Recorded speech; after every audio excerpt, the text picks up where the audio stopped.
Good morning, TikTok. Hi. See if I can get this right here. God, it's a lens flare behind us. Ah, right, right. How are y'all? Hmm? I hope y'all are good. I'm doing fantastic.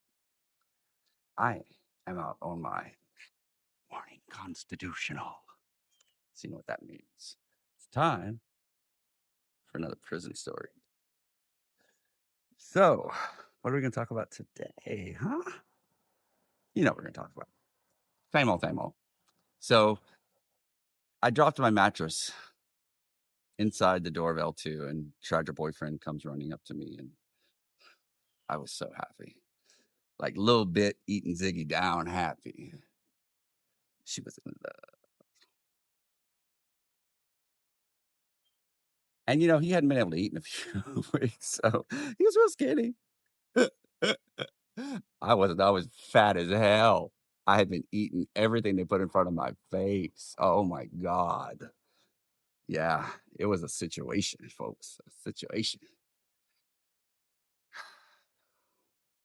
So I piled my stuff on top of the bunk that I was gonna sleep on, and he was on the bunk next to me on the top there, and we were just able to like lay down on our side and kind of look at each other and reflect a little bit.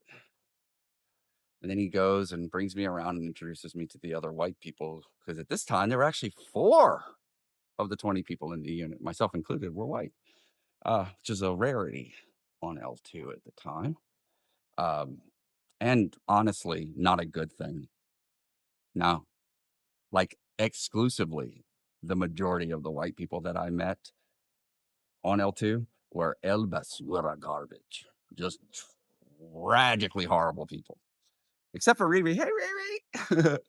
He's not going to like that I called him Riri if he ever watches this.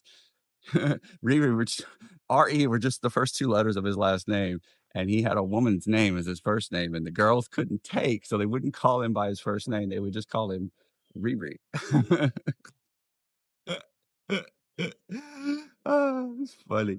So, Charger boyfriend brings me around and introduces me to all the people on the unit that he knows.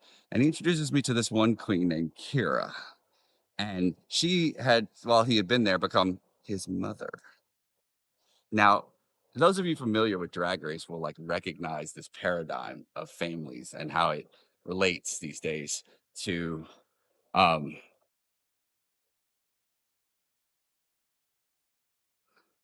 sorry, saw a school bus, thought I might be about to get evicted from this path. But no. So you know how it relates that like people have this family structure in the gay community sometimes, specifically uh, in poorer, more urban scenarios, especially those related to drag, because their chosen families are shit. They push them away. They don't accept them. They castigate them and chastise them, and so they go for support elsewhere because humans support. It's a thing. Look into it. So he has developed this, very cursory but seemingly important to him relationship with uh this trans girl named Kyra. And Kyra was nice and all, shady as fuck. Like girl would just straight rob you blind. Like maybe a year later, Miss Kara came back in the unit after being gone for a while. And I told y'all in previous bonus episodes, like I was in L2 for a total of 2 years. So I was like the longest resident there for the longest time. So I saw queens come in and out on prostitution charges and stay for a month, stay for 3 months, and then go back out and do the same thing again. Cause won't nobody hire them. I mean, they're not about to work at McDonald's and Taco Bell alone. They're gonna sell that thing because the boys like the pearl. The boys like the pearl. So Miss Kira comes back, this is a year later, and she's there for like 2 weeks or so. And this one queen comes in, and the queen is so pretty, so young. She couldn't have been more than 18 or 19 years old, and so small and so fish. Girl, she was fish. She was beautiful. Didn't need no makeup, skin clean, had hair down her back. Girl comes in, drops her mattress, and everybody's just looking at her. Look at her. Oh, she's so pretty.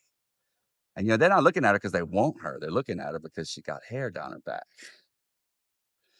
Miss Kyra waits till this girl goes and starts looking in one of the polished steel mirrors that serve as a mirror, pieces of polished steel that serve as a mirror, and waits till this girl is like fluffing her hair. And Miss Kyra just walks up behind her and pop, clocks the shit out this little girl, knocks her clean to the floor, rips them tracks out her hair, and then proceeds over the next 2 hours to put them tracks in her own hair.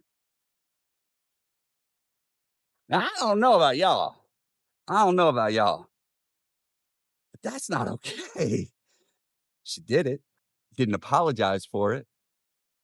But I guess to her credit, she didn't lie about it either. I guess you could say like waiting for her to be turned around is sneaky and lying. But I mean, that's you people who think fighting is fair. And let me tell you, if fighting is fair, come fight me. I'll show you it's not fair. It's never gonna be fair. It never has been for me, and it never will be. You know, if you bigger than me, I'm gonna get a brick. That's the way it goes. Because fighting ain't about being fair; it's about winning or avoiding the fight altogether if you can. I don't like to fight, but trust I will. Oh, I don't like that about myself. Someday we'll get past it. Scars. So, Tragic Boyfriend and I are like reacquainting ourselves with each other and talking about what's going on and sharing what we've learned. Because at this point, we don't know who told on us, surely. Like, we think it's Paul, but we don't know for sure. We don't really know what charges we're going to face. Like, he's in there on these state charges for trespassing, and he doesn't know what's going to happen with that. And like, I don't know what's going on with my shit. And it's just a big old mess. And, you know, it doesn't end well.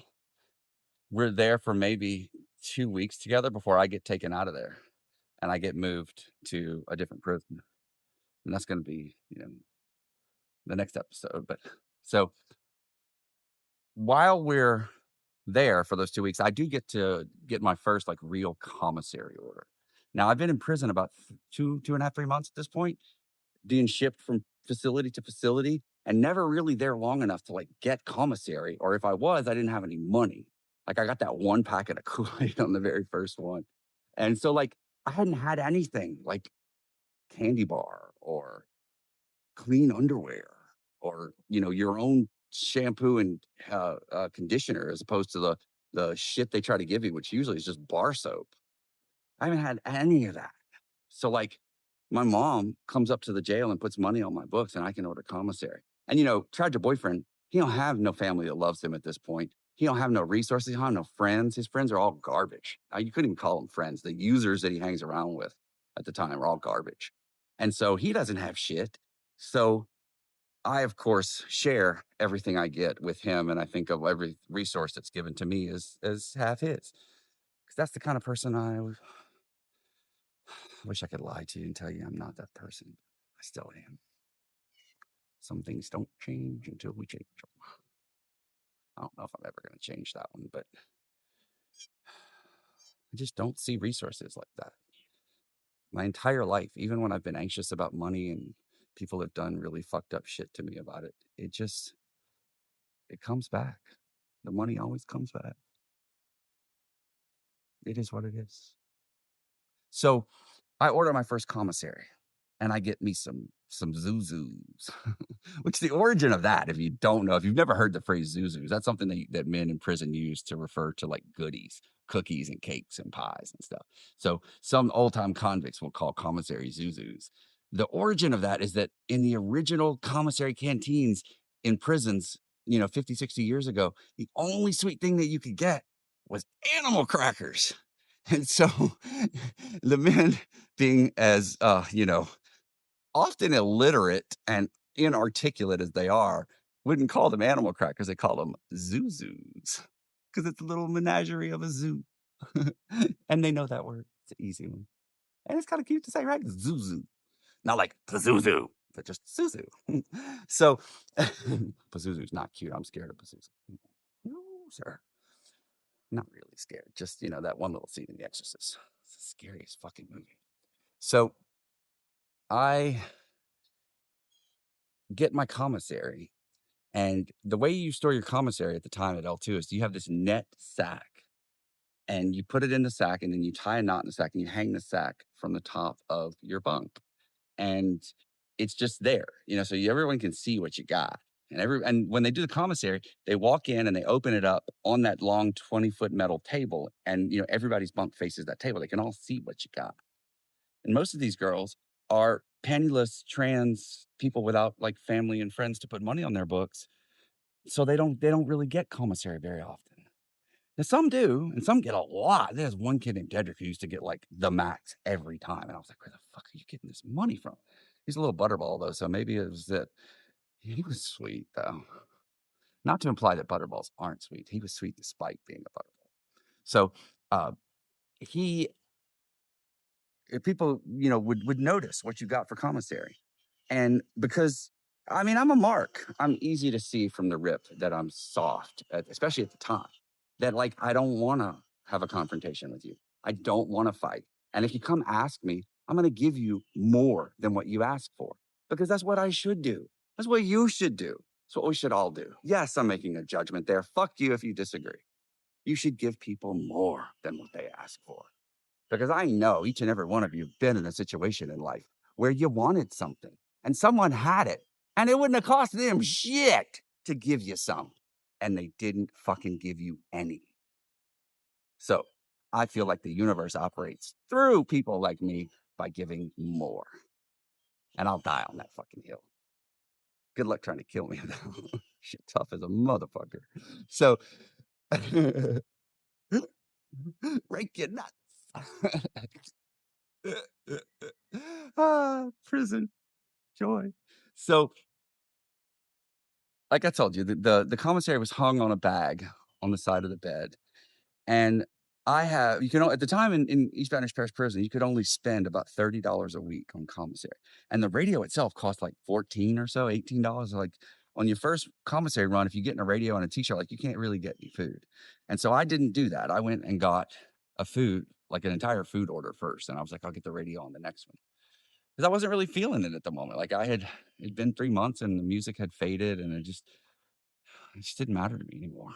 Priorities were all out of whack. Plus, tried your boyfriend, like I told y'all last time, feed your fucking twinks. They're always hungry. So we get the food. That night, I go to sleep and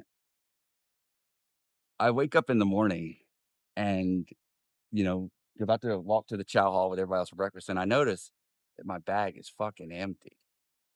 Empty, bitch. I just spent $30 on junk food and it's empty. And I look over 2 beds over and there's one of these penniless trans crack whores eating chips. And I'm like, you didn't get commissary. How the fuck you got chips? Is what I'm thinking. And hold on a second. Speaking of trash. So I knew damn well this girl didn't get no commissary and didn't nobody like her. So I knew wasn't nobody sharing with her. So I'm like, hey, somebody stole all my commissary, and now I see you with chips. Where'd you get them chips? Now, if you know that in prison, when you do something like that, and I did not notice at the time, that's like throwing the gauntlet down. That's we gonna fight.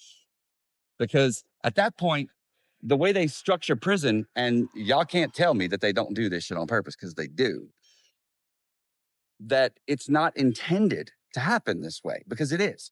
They make the resources purposefully limited so that the people in there have no choice but to fight for them.